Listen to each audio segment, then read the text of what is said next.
Good afternoon, everybody. Actually, I would like to ask 20 questions as opposed to present 20 slides, but I don't think that's the idea. So, I represent national government, and we're going to talk about radical economic transformation. I'm joking.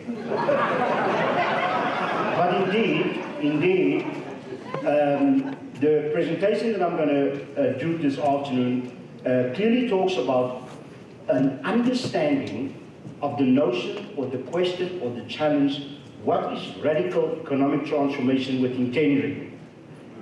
So, as an entrepreneur, your biggest challenge after you've set your ICT challenges aside and manage that is to develop new business. And new business comes in the form of contracts. And government contracts is part of that process of new business development. The previous speaker mentioned about working in conjunction with the National Space Agency. They couldn't have arrived there without going through a tender process, new business, right?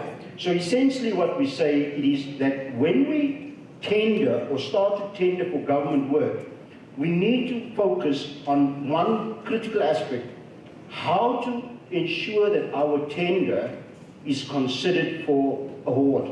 Now, you can only arrive at that stage if your tender is fully compliant. Now, people, the notion of tenderpreneurship is slowly but surely being strangled. It's going to be history with the new regulations that came into effect on 1st of April. That's the one thing. The second thing is that, take it from me, I don't represent government, I represent people like yourself. More than 90% of all tender processes are legitimate, are genuine.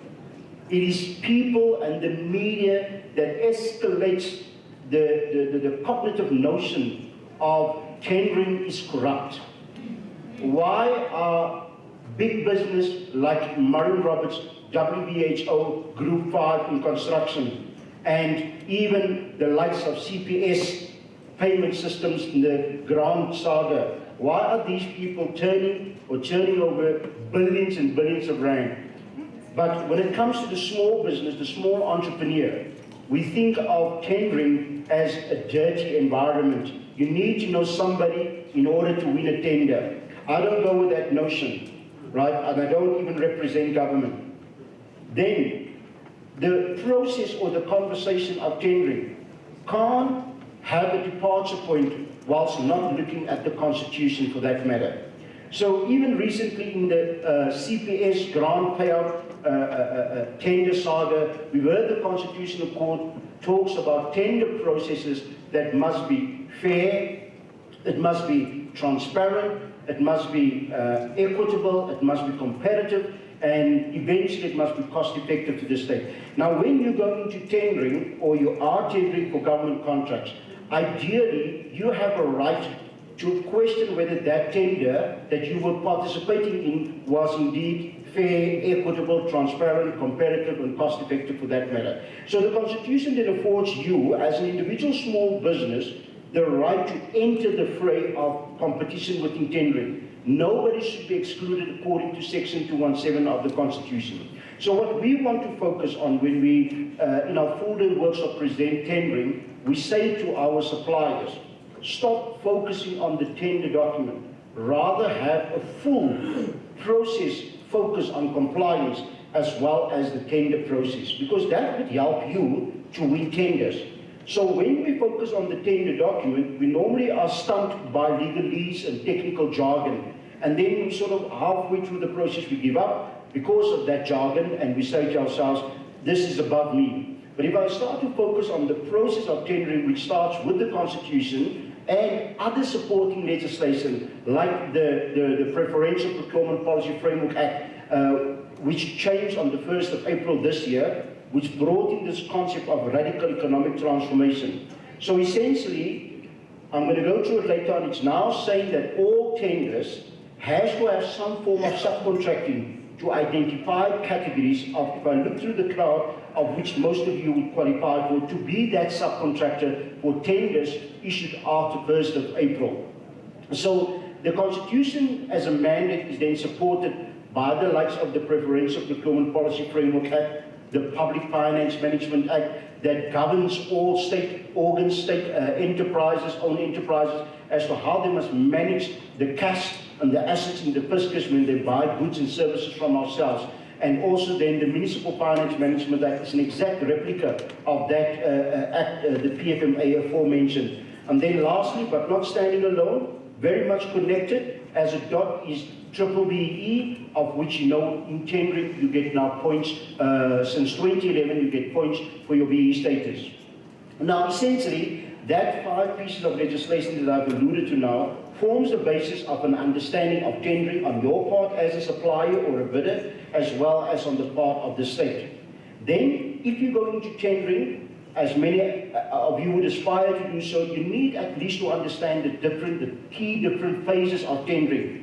Essentially, all tenders, so you might as well just draw a quick quadrant with 4 blocks on a piece of paper, because we're going to go through this stages of tendering to give you a framework or a holistic understanding as to what it is all about when you enter the fray of tendering. So essentially, the first phase of tendering, those 5 pieces of legislation that I've showed you earlier on, governs the 4 stages of tendering, which I'm going to share with you now. So the first stage of tendering is governed by that legislation and says all tenders have to have a design stage of where the requirement is decided upon, as well as the makeup. So if we want to buy a new engine for the jet that is used by number 1, we would issue a tender requirement therefore, as well as the specifications of that engine that must make up the jet, the engine for the jet that we're going to buy for number 1. Now, the legislation also then says this stage in itself must also be governed by a committee. The moment we talk about a committee's involvement in any process in life, we talk about rules and regulations. So we go back to section 217 that says the process must be open, fair and transparent and the like. Then the second phase is all about the supplier, the bidder. Your challenge in tendering is to make sure, at least of 3 things, is to make sure that your bid is valid, your bid is qualified, as well as responsive. So when they receive your tender as the state, they go through these steps, these key steps, to make sure that your bid fully comply with these 3 hurdles or challenges as we call them. Then all tenders that are compliant, that are valid, then goes through the next stage, which we call bid evaluation. And you see there is also another committee at play that governs the process of bid evaluation. So here your challenge lies in the sense of I want to graduate to the next stage of the process, which is the last slide in the process called bid adjudication. Now, earlier on we said your bid must be valid and compliant. Now we add something to that by saying your tender must be responsive. So there's a whole criteria that's set as to what makes your bid at the end of the day a compliant and responsive bid. So when I go into tendering, I begin with the end in mind. And the end in mind is always for me as a bidder by saying, will they accept and declare my tender as a responsive bid? Because it's only responsive bids that graduates to this last phase. So you need to then empower yourself, capacitate your understanding around the tendering process, which is very simplistic in nature. People complicate matters and issues. Tender documents are very well structured in the main. We have ones that are copied and pasted from other provinces, and they forgot to take out the municipality's name. But that is sort of being eliminated as we speak at this point in time. So this, you'll notice, also has a committee, and the bid adjudication committee is what we refer to as the ones that would then eventually decide as to who win the tender. Now, at this last stage, is governed by that act that we referred to earlier on, the PPPA. Now, it is that act in its regulations that changed on the 1st of April this year, and it now talks about that radical economic transformation. Tender adjudication, the last stage of the process, now talks about a bias, a favor that is created in line with this economic transformation conversation that's going around the country. And I know in the media everybody's asking, what is radical economic transformation? And most times people can't come up with an answer. And I think tendering or affirmative procurement from the state side is part or a component of radical economic transformation. Even in cities like eThekwini and Cape Town, they have gone further where they have now decided that all tenders below 30,000 rand will not be competitive in nature. They will identify a supplier or a service provider to clean the graveyard in Ward 20 in KwaMashu, for example. They will identify people that can do tenders for below 30,000 rand. Albeit here we're talking about tenders above 30,000 rand today.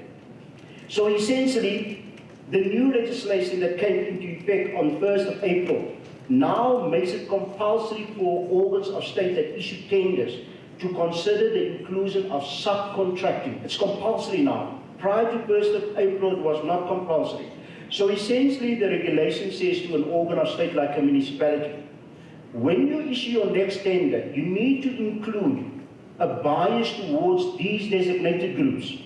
Black designated groups, for example, would be the unemployed youth, women, disabled people, military veterans, people living in rural and township areas. That would be black designated groups. Black people, as you would know, would ordinarily be, as described in the BE Act, as African, Indian, colored, for that matter. That would be black. So these are the groupings that will receive a preference in tendering from now onwards by virtue of subcontracting as a compulsory regulation. So the new regulations goes further by stating that it is applicable to all organs of state, with the exception obviously of Telkom, which is not an organ of state, which is a private company of which the state has got the majority shareholding in it. However, it is then compulsory to all organs of state, even including that concept of a university that's owned by the state. So an organ of state is very wide in its application. It goes further by saying that if it is applied as a condition of tender by the organ of state when it constructed and issued the tender, all tenders must indicate a minimum of 30% subcontracting to companies that qualifies as follows. An EME, you would know it's an exempted micro-enterprise, as well as perhaps a qualifying small enterprise, a QSE.